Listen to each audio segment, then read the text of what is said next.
Hello friends, welcome to my channel. आज के इस वीडियो से हम लोग एक नई सीरीज स्टार्ट करने जा रहे हैं जिसमें हम लोग बिहार स्टेट के एग्ज़ाम में जूलॉजी के जितने भी प्रीवियस ईयर क्वेश्चंस पूछे गए हैं उनको आपके साथ डिस्कस करेंगे। और ये डिस्कशन हम लोग यूथ कंपटीशन टाइम्स की बुक के अकॉर्डिंग करेंगे। तो बिना देरी किए चलिए आज का ये वीडियो स्टार्ट करते हैं। तो आज के इस वीडियो में हम लोग 13 सितंबर 2023 शिफ्ट 1 के एग्ज़ाम में जितने भी क्वेश्चंस पूछे गए हैं उन्हीं को आपके साथ डिस्कस करेंगे। तो क्वेश्चन नंबर 1 है, एसिलोमेटा की विशेषता को पहचानें।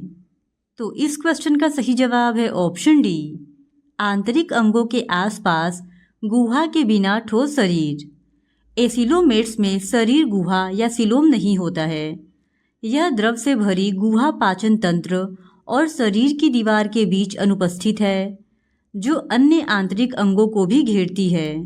अतः आंतरिक अंगों के आसपास गुहा के बिना ठोस शरीर एसिलोमेट्स की विशेषता है। फिर क्वेश्चन नंबर 2 सैलामेंडर वर्ग का है। तो इस क्वेश्चन का सही जवाब है ऑप्शन डी, उभयचर। सैलामेंडर उभयचर का है। सैलामेंडर उभयचर वर्ग का है और इसकी मुख्य विशेषताएं ये है कि ये ज़मीन और पानी दोनों पर रह सकते हैं। ये एक्टोथर्मिक जानवर हैं जो गर्म वातावरण में पाए जाते हैं। ये फेफड़ों और त्वचा के माध्यम से सांस लेते हैं। हृदय 3 कक्षीय होता है इनका और लिंग अलग अलग होते हैं और निषेचन आमतौर पर बाहरी होता है। हालांकि सैलामेंडर में निषेचन आंतरिक होता है। और सबसे लास्ट प्रजनन जल में होता है। नर में मैथुन संबंधी अंग अनुपस्थित होते हैं जैसे मेढक और सैलामेंडर। फिर क्वेश्चन नंबर 3 ज्वाला कोशिकाएं किसके लिए उत्सर्जन संरचनाएं हैं। तो इस क्वेश्चन का सही जवाब है ऑप्शन सी, प्लेटीहेल्मिन्थेस। ज्वाला कोशिकाएं एक विशेष उत्सर्जी कोशिका है जो प्लेटीहेल्मिन्थेस सहित सबसे सरल मीठे पानी के अकेशुरोकीय जीवों में पाई जाती हैं। ज्वाला कोशिकाएं किडनी की तरह काम करती हैं और अपशिष्ट पदार्थों को हटा देती हैं। ज्वाला कोशिकाओं के बंडलों को प्रोटोनेफ्रीडिया कहा जाता है। ज्वाला कोशिकाएं निस्पंदन एवं पुनर्शोषण के आधार पर कार्य करती हैं। फिर क्वेश्चन नंबर 4 फाइलम पोरीफेरा को इसके आधार पर वर्गीकृत किया गया है। तो इस क्वेश्चन का सही जवाब है ऑप्शन सी, कंटक। फाइलम पोरीफेरा स्पंज से बना संघ है। उनका शरीर सूक्ष्मतम छिद्रों से बना होता है। फाइलम पोरीफेरा का वर्गीकरण कंटक पर आधारित है और इन्हें 3 वर्गों में बांटा गया है। पहला कैलकेरिया, दूसरा हेक्साटिनेडिया और तीसरा डेमोस्पोंजिया। फिर क्वेश्चन नंबर 5 स्पंज में नहर प्रणाली किसके कारण विकसित होती है। तो इस क्वेश्चन का सही जवाब है ऑप्शन डी, भीतरी दीवारों को मोड़ना। स्पंज में नहर प्रणाली शरीर की दीवार के मुड़ने के कारण विकसित होती है। स्पंज में 3 प्रकार की नहर प्रणालियां हैं। पहला एस्कॉन, दूसरा साइकॉन और तीसरा ल्यूकॉन। फिर क्वेश्चन नंबर 6 सही जोड़ी का चयन करें। तो इस क्वेश्चन का सही जवाब हो जाएगा ऑप्शन ए, ऑर्थ्रोपोडा रजत मछली। ऑर्थ्रोपोडा रजत मछली, पीसीज जेलीफिश, इकाइनोडर्मेटा तारामीन और मोलस्का यानी कटल फिश, ये जो है जोड़े ये सही है, जो कि सिर्फ और सिर्फ ऑप्शन 1 में दिया गया है। इस वजह से ऑप्शन ए इस क्वेश्चन का सही जवाब हो जाएगा। फिर क्वेश्चन नंबर 7 किस समूह में पॉलिप नहीं होता है।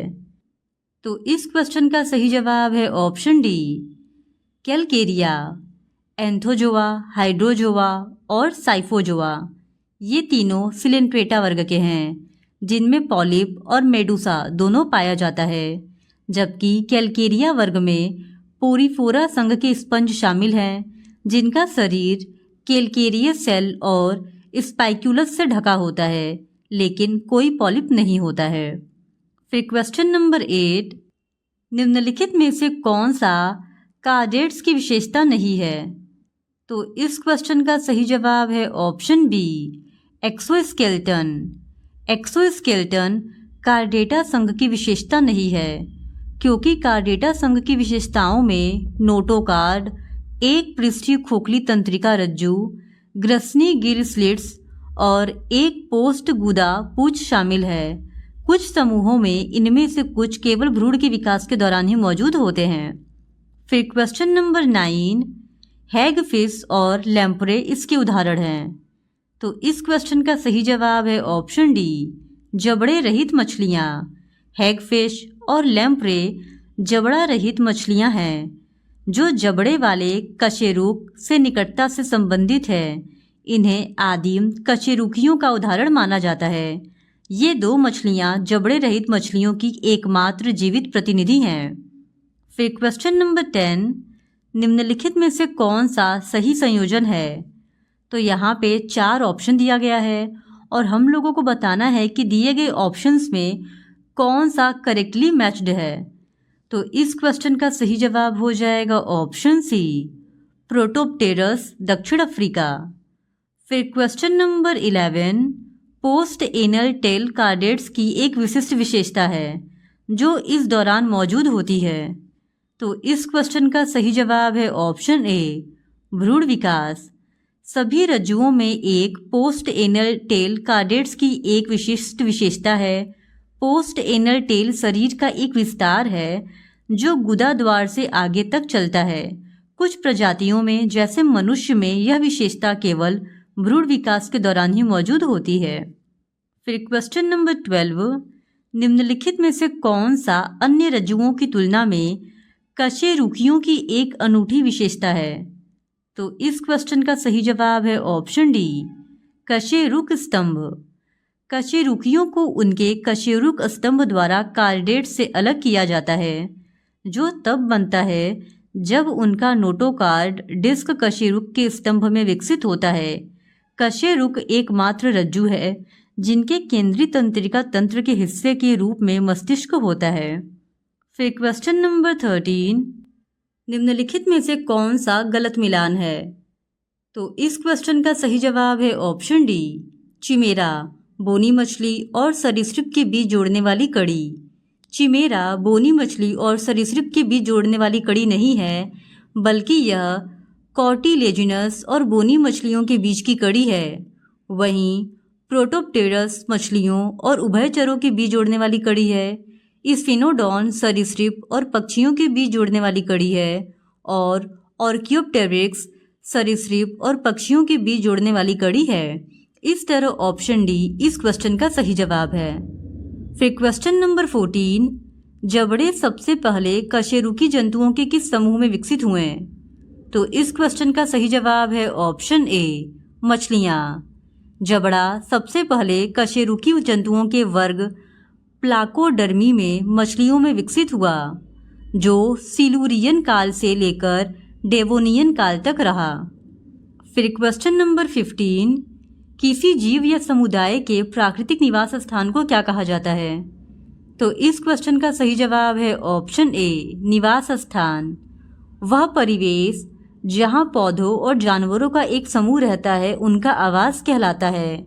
यह वह स्थान है जहाँ एक जीव या समुदाय रहता है जिसमें पर्यावरण के सभी सजीव और निर्जीव कारक या स्थितियाँ शामिल हैं। उदाहरण के लिए मेढक का निवास स्थान पानी है, जबकि ऊंट का निवास स्थान रेगिस्तान है। इस वजह से ऑप्शन ए इस क्वेश्चन का सही जवाब है। फिर क्वेश्चन नंबर 16, निम्नलिखित में से कौन जनसंख्या की विशेषता नहीं है? तो इस क्वेश्चन का सही जवाब है ऑप्शन सी, स्तरीकरण। जन्म दर, मृत्यु दर और लिंगानुपात ये तीनों ही जनसंख्या की विशेषता हैं, जबकि स्तरीकरण जनसंख्या की विशेषता नहीं है। स्तरीकरण में जीव पूरे समुदाय में समान रूप से वितरित नहीं होते हैं, जो कि जैविक समुदाय की विशेषता है। फिर क्वेश्चन नंबर 17, एक जलीय पारिस्थितिकी तंत्र की सबसे ऊपरी परत में शामिल है। तो इस क्वेश्चन का सही जवाब है ऑप्शन सी, ए और बी दोनों। एक जलीय पारिस्थितिकी तंत्र की सबसे ऊपरी परत में प्लैंकटन और नेक्टॉन दोनों ही शामिल होते हैं। फिर क्वेश्चन नंबर 18, किसी संपूर्ण समुदाय का उसके पर्यावरण के संबंध में अध्ययन कहलाता है। तो इस क्वेश्चन का सही जवाब है ऑप्शन बी, सिंकोलॉजी। सिंकोलॉजी संपूर्ण पौधे या पशु समुदाय का उसके पर्यावरण के संबंध में अध्ययन कहलाता है। फिर क्वेश्चन नंबर 19, पारिस्थितिक उत्तराधिकार में मध्यवर्ती विकास चरण को कहा जाता है। तो इस क्वेश्चन का सही जवाब है ऑप्शन डी, सेरे। पारिस्थितिकी उत्तराधिकार में मध्यवर्ती विकास चरण को सेरे कहा जाता है। अक्सर चरमोत्कर्ष की स्थिति तक पहुंचने से पहले एक से अधिक सेरे चरण विकसित होते हैं, अर्थात एक सेरल समुदाय चरमोत्कर्ष समुदाय की ओर आगे बढ़ने वाले पारिस्थितिक उत्तराधिकार का एक मध्यवर्ती चरण है। फिर क्वेश्चन नंबर 20, पौधों के लिए नाइट्रोजन का उपलब्ध रूप है।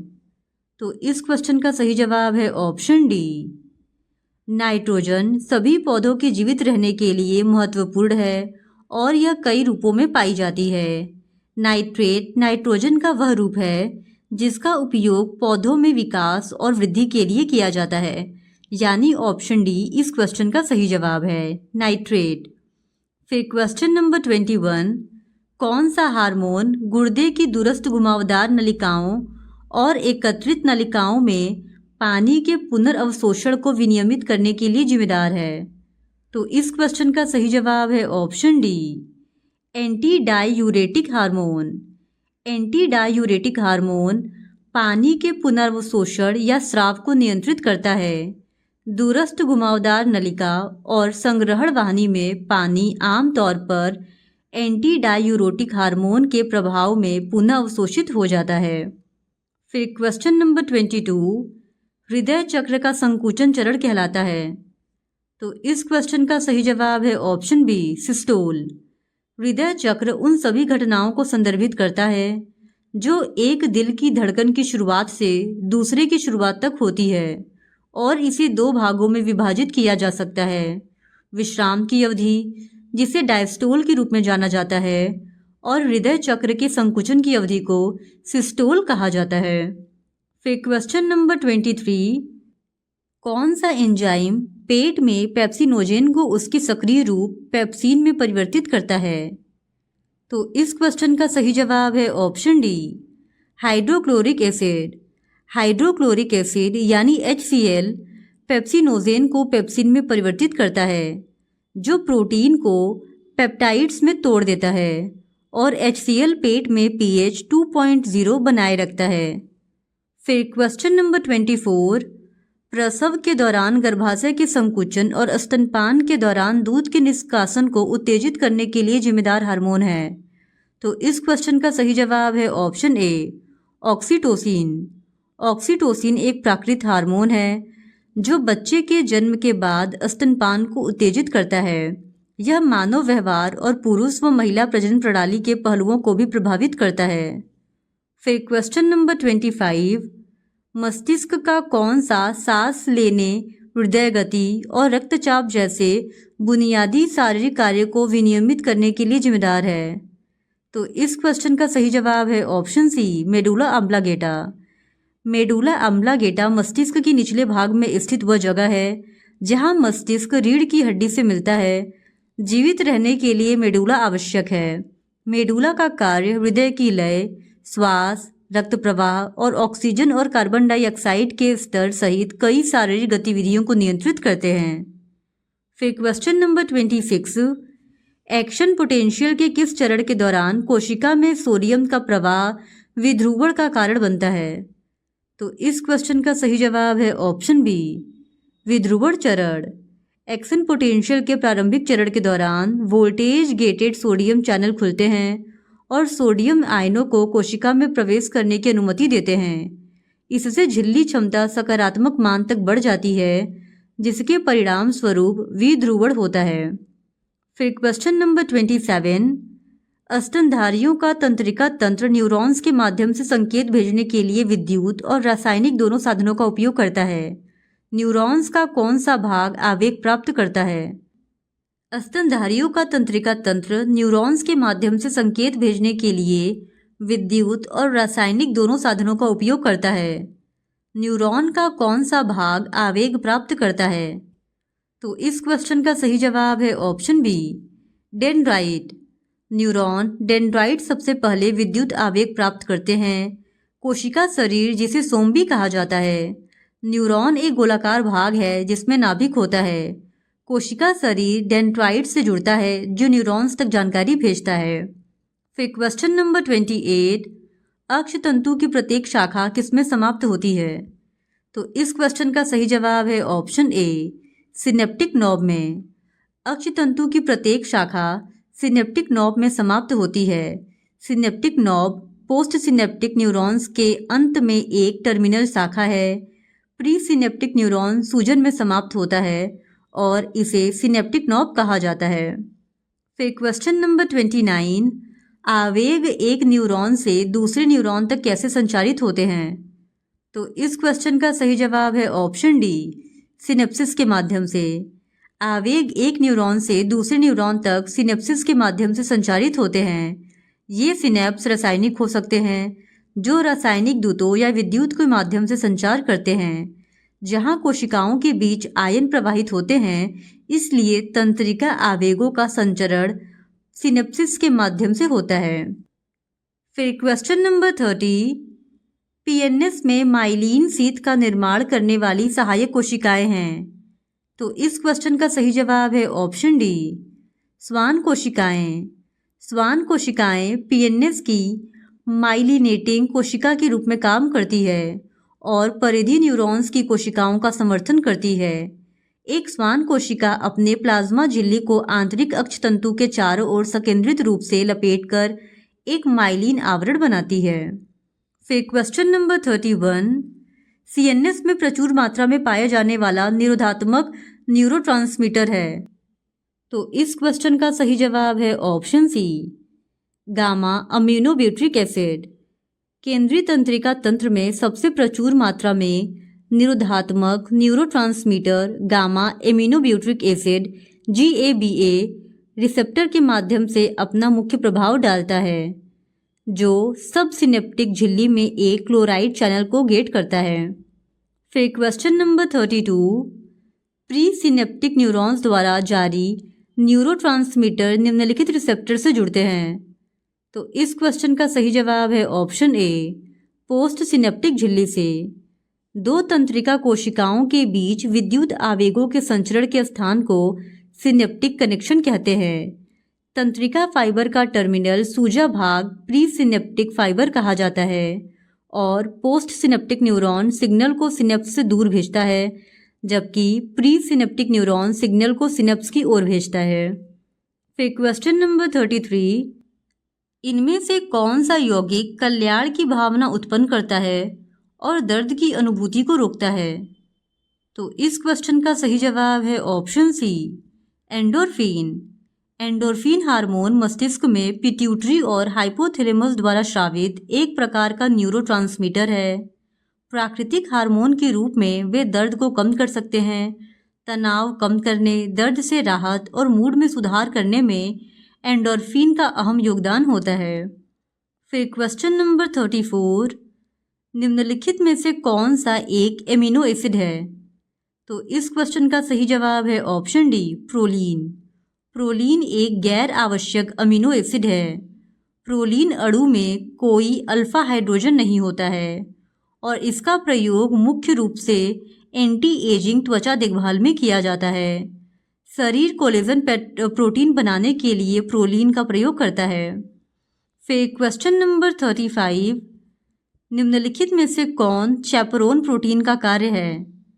तो इस क्वेश्चन का सही जवाब है ऑप्शन डी, यह उन प्रोटीनों को बचाता है जो अनुचित तरीके से मुड़े हैं और उन्हें ठीक से दोबारा मुड़ने की अनुमति देता है।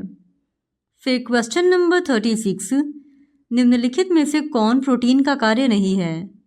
तो इस क्वेश्चन का सही जवाब है ऑप्शन बी, आनुवंशिक जानकारी रखना।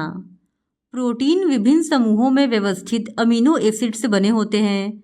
ये मौलिक अमीनो एसिड अनुक्रम विशिष्ट हैं और इनकी व्यवस्थाएं डीएनए द्वारा नियंत्रित होती हैं। प्रोटीन आनुवंशिक जानकारी संग्रहित नहीं करते हैं, इस वजह से ऑप्शन बी इस क्वेश्चन का सही जवाब है। फिर क्वेश्चन नंबर 37, निम्नलिखित में से कौन एपेमर्स का उदाहरण है? तो तो इस क्वेश्चन का सही जवाब है ऑप्शन ए, मेनोज और ग्लूकोज। ग्लूकोज और मेनोज एपीमर्स का उदाहरण है क्योंकि इन दोनों का रासायनिक सूत्र और आणविक संरचना क्रमशः समान है। फिर क्वेश्चन नंबर 38, पुनः संयोजन डीएनए प्रौद्योगिकी में शामिल है। तो इस क्वेश्चन का सही जवाब है ऑप्शन सी, डीएनए को रिस्ट्रिक्शन एंडोन्यूक्लाइड से अलग करना और लिगेज के साथ जोड़ना। पुनः संयोजन डीएनए प्रौद्योगिकी में डीएनए को रिस्ट्रिक्शन एंडोक्लियोनेज के माध्यम से कट करके अलग करते हैं और फिर डीएनए को लाइगेज के साथ जोड़ते हैं, अर्थात यह प्रक्रिया पुनः संयोजन डीएनए प्रौद्योगिकी में शामिल है। फिर क्वेश्चन नंबर 39, निम्नलिखित में से कौन सा प्रोटीन कोशिका अंतःक्रिया में कार्य नहीं करता है? तो इस क्वेश्चन का सही जवाब है ऑप्शन बी, साइटोक्रोम सी। कोशिका अंतःक्रिया में मुख्य रूप से कैडोरीन, इंटीग्रीन, प्रोटीन और NCAM शामिल हैं, जबकि साइटोक्रोम सी इस क्रिया में शामिल नहीं है। फिर क्वेश्चन नंबर 40, निम्नलिखित में से कौन सा सल्फर युक्त अमीनो एसिड है? तो इस क्वेश्चन का सही जवाब है ऑप्शन ए, सिस्टीन और मेथियोनीन। सल्फर युक्त अमीनो एसिड में रासायनिक घटक के रूप में सल्फर होता है। सल्फर युक्त अमीनो एसिड के उदाहरण सिस्टीन और मेथियोनीन हैं। फिर क्वेश्चन नंबर 41, निम्नलिखित में से किस कोशिका में कोशिका भित्ति नहीं होती है? तो इस क्वेश्चन का सही जवाब है ऑप्शन डी, पशु कोशिका। पौधों में कोशिका भित्ति और कोशिका झिल्ली दोनों होती है। कोशिका भित्ति पादप कोशिकाओं में मौजूद होती है, जबकि यह पशु कोशिकाओं में अनुपस्थित होती है। फिर क्वेश्चन नंबर 42, निम्नलिखित में से किस कोशिका में केंद्रक मौजूद नहीं होता है? तो इस क्वेश्चन का सही जवाब है ऑप्शन बी, प्रोकैरियोटिक कोशिका। प्रोकैरियोटिक कोशिकाएं प्रारंभिक कोशिकाएं होती हैं। इसकी कोशिका भित्ति पतली होती है और इसमें केंद्रक स्पष्ट रूप से नहीं पाया जाता है, अर्थात प्रोकैरियोटिक कोशिकाओं में केंद्रक नहीं पाया जाता है। फिर क्वेश्चन नंबर 43, मोज़ेक मॉडल के अनुसार प्लाज्मा झिल्ली बनी होती है। तो इस क्वेश्चन का सही जवाब है ऑप्शन सी, फास्फोलिपिड बाह्य और आंतरिक प्रोटीन से। फिर क्वेश्चन नंबर 44, निम्नलिखित में से किस कोशिकांग में राइबोसोम का उत्पादन और संयोजन होता है? तो इस क्वेश्चन का सही जवाब है option C, nucleolus. Nucleolus ribosome के लिए जिम्मेदार अंग है। न्यूक्लियोलस यूकैरियोटिक कोशिकाओं के केंद्रक में सबसे बड़ी संरचना है, जहां यह मुख्य रूप से राइबोसोम संश्लेषण और संयोजन की साइट के रूप में कार्य करता है। फिर क्वेश्चन नंबर 45, एंडोप्लाज्मिक रेटिकुलम झिल्ली जो राइबोसोम से जुड़ी हुई होती है कहलाती है। तो इस क्वेश्चन का सही जवाब है ऑप्शन सी, रफ अंतर्द्रव्य जालिका। प्रोटीन को संश्लेषित करने वाला राइबोसोम एंडोप्लाज्मिक रेटिकुलम झिल्ली से जुड़ा होता है। ये झिल्ली ER को कवर करती है, जिससे ऐसे क्षेत्र बनते हैं जिन्हें रफ एंडोप्लाज्मिक रेटिकुलम या खुदरा ER कहा जाता है। फिर क्वेश्चन नंबर 46, निम्नलिखित में से कौन सी सक्रिय कोशिका मृत्यु प्रक्रिया है? तो इस क्वेश्चन का सही जवाब है ऑप्शन ए, एपोप्टोसिस। यदि कोशिकाओं की आवश्यकता नहीं रह जाती है तो वे अंतःकोशिकीय मृत्यु कार्यक्रम को सक्रिय करके आत्महत्या कर लेते हैं। इसलिए इस प्रक्रिया को सक्रिय कोशिका मृत्यु कहा जाता है। हालांकि इसे आमतौर पर एपोप्टोसिस कहा जाता है। यह एक ग्रीक शब्द है जिसका अर्थ होता है गिरना। फिर क्वेश्चन नंबर 47, क्लाइनफेल्टर सिंड्रोम आनुवंशिक संरचना वाला होता है।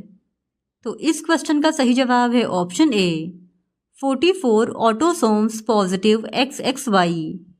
फिर क्वेश्चन नंबर 48, किसी जीन के भीतर मौजूद गैर कोडिंग अनुक्रम को कहा जाता है। तो इस क्वेश्चन का सही जवाब है ऑप्शन डी, इंट्रोन। किसी जीन के भीतर मौजूद गैर कोडिंग क्षेत्र को इंट्रॉन कहा जाता है। फिर क्वेश्चन नंबर 49, जीन के वैकल्पिक रूप कहलाते हैं। तो इस क्वेश्चन का सही जवाब है ऑप्शन डी, एलील्स। जीन के वैकल्पिक रूप को एलील्स कहते हैं। ये जीन की जोड़ी है जो एक विशेष गुणसूत्र पर एक विशिष्ट स्थान पर कब्जा कर लेते हैं और उसी लक्षण को नियंत्रित करते हैं, अर्थात जीन के वैकल्पिक रूप को एलील कहा जाता है। फिर क्वेश्चन नंबर 50 बहुविकल्पिता का एक उदाहरण है।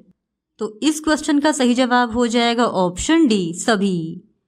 बहुविकल्पिता के उदाहरण में मानव रक्त समूह, ड्रोसोफिला की आंखों का रंग और सिकल सेल आरसीबी, ये तीनों ही शामिल होते हैं। इस वजह से ऑप्शन डी इस क्वेश्चन का सही जवाब है।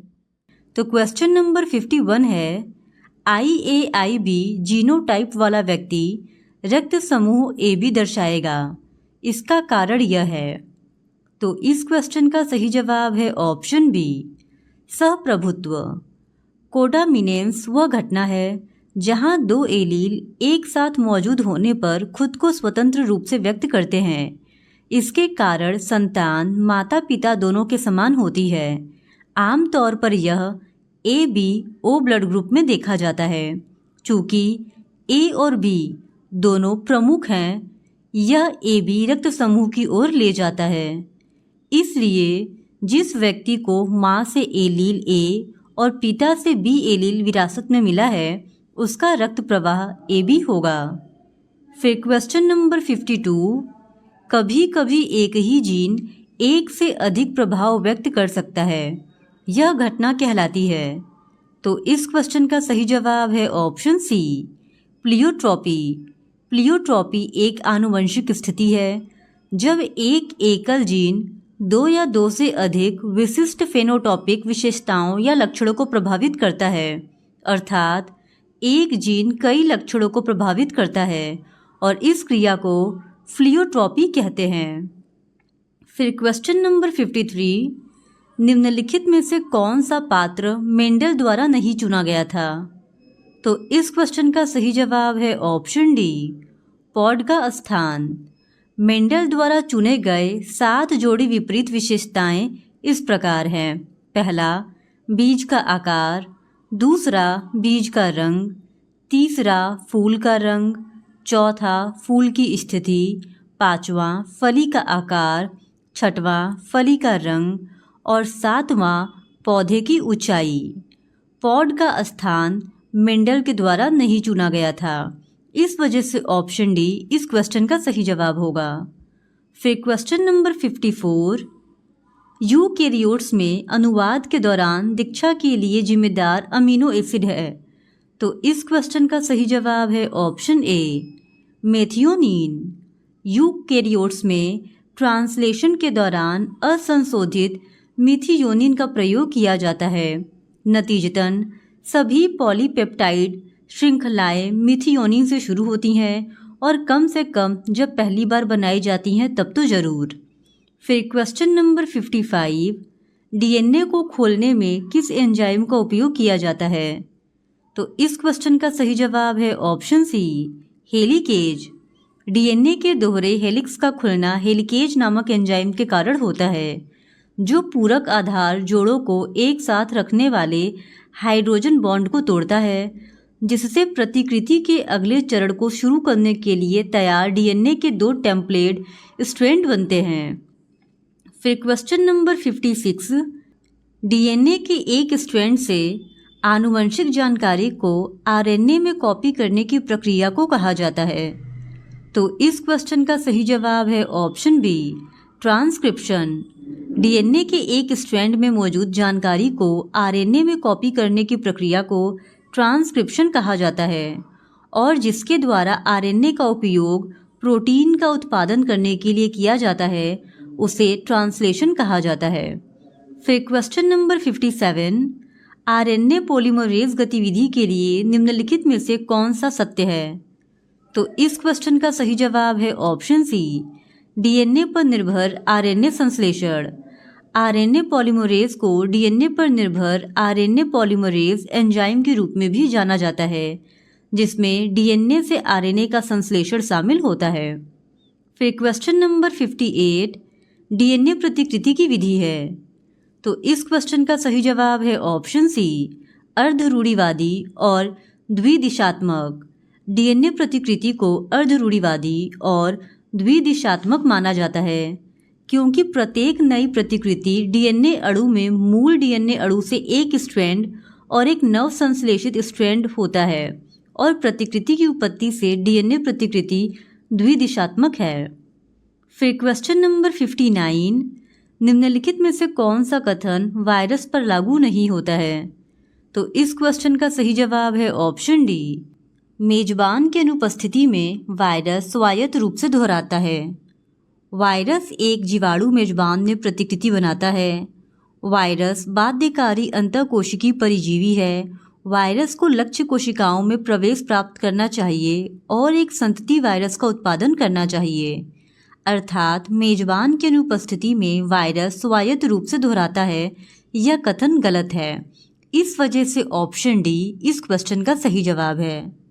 फिर क्वेश्चन नंबर 60, आणविक जीव विज्ञान की केंद्रीय हठधर्मिता में कहा गया है कि, तो इस क्वेश्चन का सही जवाब है ऑप्शन ए, डीएनए को आरएनए में स्थानांतरित किया जाता है, जिसे बाद में प्रोटीन में अनुवादित किया जाता है। केंद्रीय हठधर्मिता बताता है कि हमारे कोशिकाओं में सबसे अधिक बार होने वाली जानकारी का पैटर्न है। मौजूदा डीएनए से नया डीएनए बनाना, डीएनए से नया आरएनए बनाना और आरएनए से नया प्रोटीन बनाना अनुवाद कहलाता है। फिर क्वेश्चन नंबर 61, मोर्फोजेनेसिस का संबंध है।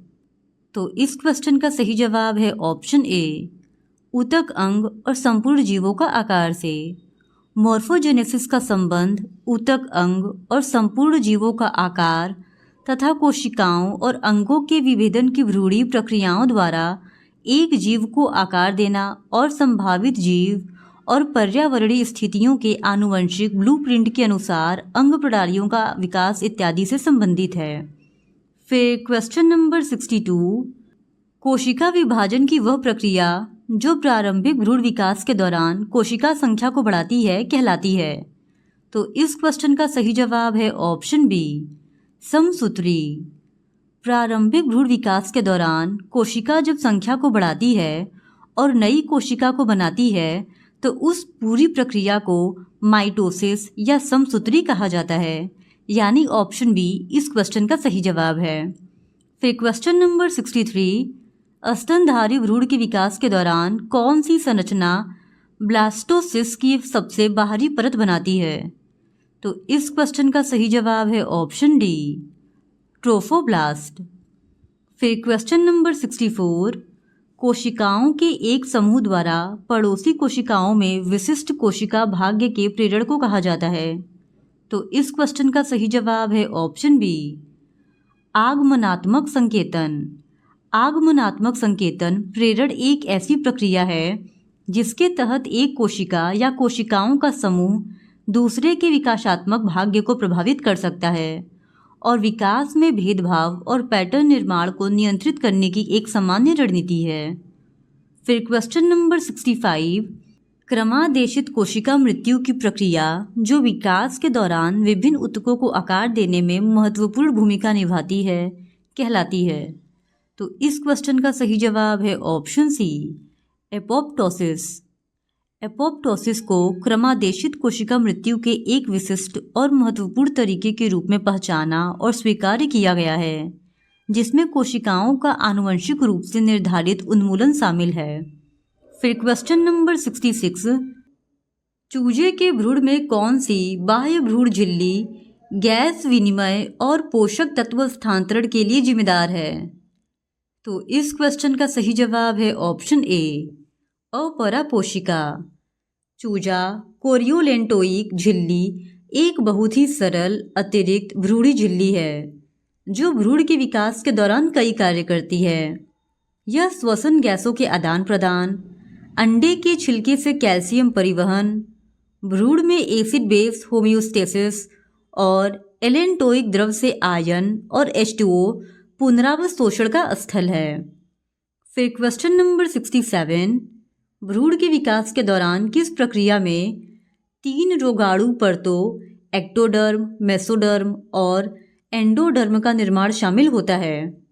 तो इस क्वेश्चन का सही जवाब है ऑप्शन ए, जठराग्नि। जठराग्नि मानव विकास के तीसरे सप्ताह के दौरान होता है। गैस्ट्रुलेशन की प्रक्रिया 3 प्राथमिक रोगाणु परतें एक्टोडर्म, एंडोडर्म और मीजोडर्म उत्पन्न करती है और गैस्ट्रुलेशन आर्गोजेनेसिस के लिए प्रणाली को तैयार करता है और यह विकास के सबसे महत्वपूर्ण चरणों में से एक है। फिर क्वेश्चन नंबर 68, निम्नलिखित में से कौन हमारे शरीर को रोग पैदा करने वाले रोगजनकों से बचाता है? तो इस क्वेश्चन का सही जवाब है ऑप्शन सी, प्रतिरक्षा प्रणाली। वह प्रणाली जिसमें हमारे शरीर को हमलावर रोगजनकों से बचाने में शामिल विशेष कोशिकाएं, ऊतक और अंग इत्यादि शामिल होते हैं, जिसे हम प्रतिरक्षा प्रणाली कहते हैं। फिर क्वेश्चन नंबर 69, निम्नलिखित में से कौन सी प्रतिरक्षा जीवन काल के दौरान प्राप्त होती है? तो इस क्वेश्चन का सही जवाब है ऑप्शन ए, अर्जित प्रतिरक्षा। अर्जित प्रतिरक्षा यानी एक्वायर्ड इम्यूनिटी वह प्रतिरक्षा है जो अपने जीवन काल में विकसित करते हैं हम लोग, और यह जन्म के समय मौजूद नहीं होता है, यद्यपि आप अपनी प्रतिरक्षा प्रणाली की सभी कोशिकाओं के साथ पैदा होते हैं। फिर क्वेश्चन नंबर 70, एंटीबॉडीज निम्नलिखित में से किस कोशिका द्वारा स्रावित होती है? तो इस क्वेश्चन का सही जवाब है ऑप्शन डी, बी सेल। विशेष रूप से बी सेल द्वारा संश्लेषित एंटीबॉडी अरबों रूपों में उत्पादित होते हैं। प्रत्येक में एक अलग एमिनो एसिड अनुक्रम और एक अलग एंटीजन बाइंडिंग साइट होती है। फिर क्वेश्चन नंबर 71, माँ के दूध में निम्नलिखित में से कौन सा एंटीबॉडी मौजूद होता है? तो इस क्वेश्चन का सही जवाब है ऑप्शन ए, IgA। माँ के दूध में निम्न में से IgA नामक एंटीबॉडी पाया जाता है। IgA एक ऐसा एंटीबॉडी है जो श्लेष्म झिल्ली के प्रतिरक्षा कार्य में महत्वपूर्ण भूमिका निभाता है। फिर क्वेश्चन नंबर 72, टी कोशिकाएं परिपक्व होती हैं। तो इस क्वेश्चन का सही जवाब है ऑप्शन बी, थाइमस ग्रंथि। टी कोशिकाओं के अग्रदूत अस्थि मज्जा से निकलते हैं और थाइमस में परिपक्व होते हैं। यह प्रक्रिया बी कोशिकाओं के समान है, जिसमें एंटीजन रिसेप्टर जीन खंडों की अनुक्रमिक पुनर्व्यवस्था शामिल है। फिर क्वेश्चन नंबर 73, निम्नलिखित में से कौन सी कोशिकाएं जन्मजात प्रतिरक्षा में शामिल होती हैं? तो इस क्वेश्चन का सही जवाब है ऑप्शन डी, उपरोक्त सभी। जन्मजात प्रतिरक्षा प्रणाली में फेगोसाइटिक कोशिकाएं, ग्रेन्युलोसाइट्स यानी न्यूट्रोफिल, इसिनोफिल, बेसोफिल और मस्तूल कोशिकाएं, मोनोसाइट्स तथा प्राकृतिक हत्यारी कोशिकाएं शामिल होती हैं। फिर क्वेश्चन नंबर 74, एलिसा का अर्थ है? तो इस क्वेश्चन का सही जवाब है ऑप्शन ए, एंजाइम से जुड़े इम्यूनो सार्बेंट परक। एलिसा एंजाइम से जुड़े इम्यूनो सार्बेंट परक जैविक नमूनों, बायोलॉजिकल सैंपलों में प्रोटीन, पेप्टाइड्स, हार्मोन या रसायन के स्तर को मापने के लिए एक एंटीबॉडी आधारित तकनीक है। फिर क्वेश्चन नंबर 75, हार्डी वेनबर्ग के नियम का सही सूत्र कौन सा है? तो इस क्वेश्चन का सही जवाब है option B, p² + pq + q² = 1। फिर क्वेश्चन नंबर 76, किस वैज्ञानिक ने अपने पुनर्पूंजीकरण सिद्धांत में कहा था कि ऑन्टोजेनी फाइलोजेनी को पुनर्पूंजीकृत करता है? तो इस क्वेश्चन का सही जवाब है ऑप्शन ए, अर्नेस्ट हेकल ने। फिर क्वेश्चन नंबर 77, सरीसृप और पक्षियों के बीच के संयोजन कड़ी है। तो इस क्वेश्चन का सही जवाब है ऑप्शन ए, आर्कियोप्टेरिक्स। आर्कियोप्टेरिक्स सरीसृप और पक्षियों के बीच संयोजी कड़ी के रूप में कार्य करता है। आर्कियोप्टेरिक्स में कुछ विशेषताएं चोंच, पंख, पैरों की संरचना आदि एवीज के समान थी। फिर क्वेश्चन नंबर 78, डायनासोर का स्वर्ण युग। तो इस क्वेश्चन का सही जवाब है ऑप्शन ए, मेसोजोइक। मेसोजोइक काल को डायनासोर का स्वर्णिम युग कहते हैं। डायनासोर लगभग 245 से 66 मिलियन वर्ष पहले रहते थे। उस समय को मेसोजोइक युग के रूप में जाना जाता है। फिर क्वेश्चन नंबर 79, जीवाश्म सामान्यतः कहाँ पाए जाते हैं? तो इस क्वेश्चन का सही जवाब है ऑप्शन ए, तलछटी चट्टानों में। जीवाश्म अधिकतर तलछटी चट्टानों यानी कि सेडिमेंट्री रॉक्स में पाए जाते हैं। फिर क्वेश्चन नंबर 80, ओपेरिन के अनुसार निम्नलिखित में से कौन सा पृथ्वी के आदिम वातावरण में मौजूद नहीं था? तो इस क्वेश्चन का सही जवाब है ऑप्शन बी, ऑक्सीजन। ओपेरिन के अनुसार प्रारंभिक वातावरण में ऑक्सीजन गैस मौजूद नहीं थी, क्योंकि आदिम पृथ्वी में वातावरण अत्यधिक न्यून था, जबकि उस दौरान जल वाष्प, मीथेन और अमोनिया इत्यादि मौजूद थी। फिर क्वेश्चन नंबर 81, जो व्यक्ति उच्च रक्तचाप से पीड़ित है उसे इसमें कटौती करनी चाहिए। तो इस क्वेश्चन का सही जवाब है ऑप्शन ए, सोडियम। यदि कोई व्यक्ति उच्च रक्तचाप से पीड़ित है तो स्टेथोस का कहना है कि कम सोडियम आहार के साथ सोडियम लेवल कम करना प्राथमिकता होना चाहिए उस व्यक्ति का, और स्वास्थ्य के लिए कुछ मात्रा तक सोडियम आवश्यक है, लेकिन इसका सेवन बहुत ज़्यादा नहीं करना चाहिए। फिर क्वेश्चन नंबर 82, निम्नलिखित में से किसका ऊष्मीय मान सबसे अधिक है? तो इस क्वेश्चन का सही जवाब है ऑप्शन बी, वसा का। वसा का ऊष्मीय मान सबसे अधिक होता है। फिर क्वेश्चन नंबर 83, पता लगाए कि इनमें से कौन सा पोषक तत्व नहीं माना जाता है? तो इस क्वेश्चन का सही जवाब है ऑप्शन सी, रेशा यानी फाइबर को पोषक तत्व नहीं माना जाता है। फिर क्वेश्चन नंबर 84, विटामिन के की आवश्यकता है। तो इस क्वेश्चन का सही जवाब है ऑप्शन ए, प्रोथ्रोम्बिन का संश्लेषण। फिर क्वेश्चन नंबर 85, निम्नलिखित में से कौन सा रोग आयोडीन की कमी से होता है? तो इस क्वेश्चन का सही जवाब है ऑप्शन सी, गंडमाला यानी कि घेंघा रोग। आयोडीन की कमी से होने वाला रोग घेंघा रोग है। फिर क्वेश्चन नंबर 86, टिटनेस, काली खांसी और डिप्थीरिया से सुरक्षा के लिए बच्चों को निम्नलिखित में से कौन सा संयुक्त टीका दिया जाता है? तो इस क्वेश्चन का सही जवाब है ऑप्शन ए, डीपीटी टीका। डीपीटी एक संयोजित टीकों की श्रेणी को संदर्भित करता है जो मनुष्यों को होने वाले 3 संक्रमण रोगों से बचाव के लिए दिए जाते हैं।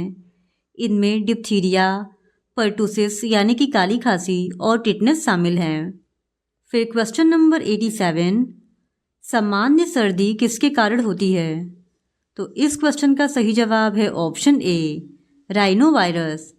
सामान्य सर्दी एक वायरल बीमारी है जो राइनो वायरस के कारण होती है। यह एक वायुजनित रोग है और इस बीमारी के सामान्य लक्षणों में बुखार, नाक बहना, छींक आना आदि शामिल हैं। फिर क्वेश्चन नंबर 88, जेनेटिक इंजीनियरिंग में डीएनए का हेरफेर किसकी खोज के कारण संभव हुआ? तो इस क्वेश्चन का सही जवाब है ऑप्शन डी, प्रतिबंध इंडोन्यूक्लियेज की खोज के कारण। आनुवंशिक इंजीनियरिंग में डीएनए का हेरफेर प्रतिबंध इंडोन्यूक्लियेज की खोज के कारण संभव हो गया है। ये जीवाणु कोशिकाओं से पृथक है और आणविक जीव विज्ञानियों के लिए उपकरण है। यह एंजाइम तय करता है कि डीएनए को कहाँ काटेगा। फिर क्वेश्चन नंबर 89, प्लाज्मिड्म क्या है? तो इस क्वेश्चन का सही जवाब है ऑप्शन ए, सूक्ष्म जीवों में डीएनए के अतिरिक्त आनुवंशिक भाग। प्लाज्मिड किसी कोशिका में एक छोटा डीएनए अणु होता है जो सूक्ष्म जीवों में डीएनए के अतिरिक्त आनुवंशिक भाग होता है। यह अधिकतर बैक्टीरिया में छोटे गोलाकार 2 रज्जुओं वाले डीएनए अणुओं के रूप में मिलते हैं। फिर क्वेश्चन नंबर 90, प्रतिबंध एंजाइम है। तो इस क्वेश्चन का सही जवाब है ऑप्शन सी, आणविक कैची। प्रतिबंध एंजाइम को आणविक कैची भी कहा जाता है क्योंकि वे प्रतिबंध स्थलों के रूप में जाने जाने वाले विशिष्ट पहचान अनुक्रमों पर या उसके निकट डीएनए को तोड़ते हैं। फिर क्वेश्चन नंबर 91, मानव जीनोम अनुक्रमण के लिए आमतौर पर किस वेक्टर का उपयोग किया जाता है? तो इस क्वेश्चन का सही जवाब है ऑप्शन बी, बीएससी वेक्टर। मानव के जीनोम अनुक्रमण के लिए सामान्यतः प्रयुक्त होने वाले वाहक बीएसी और वाईएसी हैं। फिर question number 92, polymerase chain reaction में चरणों का सही क्रम है। तो इस क्वेश्चन का सही जवाब है ऑप्शन सी, विकृतीकरण, एनीलिंग और विस्तार। फिर question number 93, enzyme Taq polymerase प्राप्त होता है। तो इस क्वेश्चन का सही जवाब है ऑप्शन डी, थर्मस एकाटिकस से। टैंक पॉलीमरेज एक थर्मोस्टेबल डीएनए पॉलीमरेज है जिसका नाम थर्मोफिलिक जीवाणु थर्मल एक्वाटिक्स के नाम पर रखा गया है, जिससे इसे मूल रूप से 1965 में थॉमस डी ब्रॉक द्वारा अलग किया गया था। फिर क्वेश्चन नंबर 94, सबसे महत्वपूर्ण मानवीय गतिविधि जो वन्य जीवों के विलुप्त होने का कारण बनती है। तो इस क्वेश्चन का सही जवाब है ऑप्शन डी, प्राकृतिक आवासों में परिवर्तन और विनाश। प्राकृतिक निवास का परिवर्तन और विनाश मानव की सबसे महत्वपूर्ण गतिविधियां हैं जो पारिस्थितिकी तंत्र को काफ़ी हद तक प्रत्यक्ष एवं अप्रत्यक्ष रूप से प्रभावित करती है और इसी कारण ये प्रक्रियाएं वन्य जीवन के विलुप्त होने के लिए अग्रणी हैं। फिर क्वेश्चन नंबर 95, निम्नलिखित में से कौन सा इन सीटू संरक्षण के अंतर्गत शामिल नहीं है। तो इस क्वेश्चन का सही जवाब है ऑप्शन सी, वनस्पति उद्यान। वनस्पति उद्यान जैव विविधता के यथास्थान संरक्षण की एक विधि नहीं है। वनस्पति उद्यान विभिन्न प्रकार के पौधों की खेती, संरक्षण और प्रदर्शन के लिए अलग रखा गया स्थान है। फिर क्वेश्चन नंबर 96, निम्नलिखित में से कौन सा एक लुप्त प्राय जानवर और एक राष्ट्रीय उद्यान का सही सुमेलित जोड़ा है। तो इस क्वेश्चन का सही जवाब है ऑप्शन सी, गैंडा काजीरंगा राष्ट्रीय उद्यान। गैंडा जो कि काजीरंगा नेशनल उद्यान में पाया जाता है, यह ऑप्शन सी में दिया गया है और ये सही है। और पक्षी अभ्यारण्य केवलादेव राष्ट्रीय उद्यान में, बाघ जिम कॉर्बेट राष्ट्रीय उद्यान में और बारहसिंगा दुधवा राष्ट्रीय उद्यान में पाया जाता है जो कि लुप्तप्राय हो चुके हैं। फिर क्वेश्चन नंबर 97, निम्नलिखित में से कौन चिपको आंदोलन की एक महान उपलब्धि है। तो इस क्वेश्चन का सही जवाब है ऑप्शन सी, वनों की कटाई का सफलतापूर्वक विरोध किया। चिपको आंदोलन वनों की कटाई पर रोक से संबंधित है और आंदोलन को बड़ी सफलता 1980 में मिली जब बहुगढ़ा को भारतीय प्रधानमंत्री इंदिरा से अपील के परिणाम स्वरूप उत्तराखंड, हिमाचल और उत्तरांचल में व्यावसायिक कटाई पर प्रतिबंध लगा दिया गया। फिर क्वेश्चन नंबर 98, वे प्रजातियां जो विलुप्त होने के कगार पर हैं कहलाती हैं। तो इस क्वेश्चन का सही जवाब है ऑप्शन सी, लुप्तप्राय प्रजातियां। लुप्तप्राय प्रजातियां ऐसे जीवों की आबादी है जिनके विलुप्त होने के जोखिम है क्योंकि वे या तो संख्या में कम हैं या बदलते पर्यावरण या परभक्षण मानकों द्वारा संकट में है। फिर क्वेश्चन नंबर 99, पवित्र उपवन है। तो इस क्वेश्चन का सही जवाब है ऑप्शन ए, बड़े जंगलों के हिस्से जो स्थानीय लोगों से अछूते रह गए हैं। वे अक्षत वन के इलाके हैं जो स्थानीय निवासियों से अछूते रह गए हैं और स्थानीय लोगों द्वारा उनकी संस्कृति और धार्मिक मान्यताओं के कारण संरक्षित है, उन्हें पवित्र उपवन कहा जाता है। फिर क्वेश्चन नंबर 100, निम्नलिखित में से कौन भारत की जैव विविधता में गिरावट के लिए जिम्मेदार नहीं है। तो इस क्वेश्चन का सही जवाब है ऑप्शन डी, वन रोपण। खनन गतिविधियां, शिकार, अवैध शिकार और जंगल की आग, ये सभी भारत में जैव विविधता में गिरावट के लिए जिम्मेदार हैं, जबकि वन रोपण भारत की जैव विविधता में गिरावट के लिए जिम्मेदार नहीं है। इस तरह आज के इस वीडियो में हमने बिहार एस्टेट के पेपर 2 जूलॉजी के प्रीवियस ईयर क्वेश्चन पेपर को आपके साथ डिस्कस किया है। और अगर आप बिहार एस्टेट के पेपर 2 जूलॉजी के और भी प्रीवियस ईयर क्वेश्चन पेपर्स को देखना चाहते हैं तो please do subscribe to my channel and like this video. Thank you very much.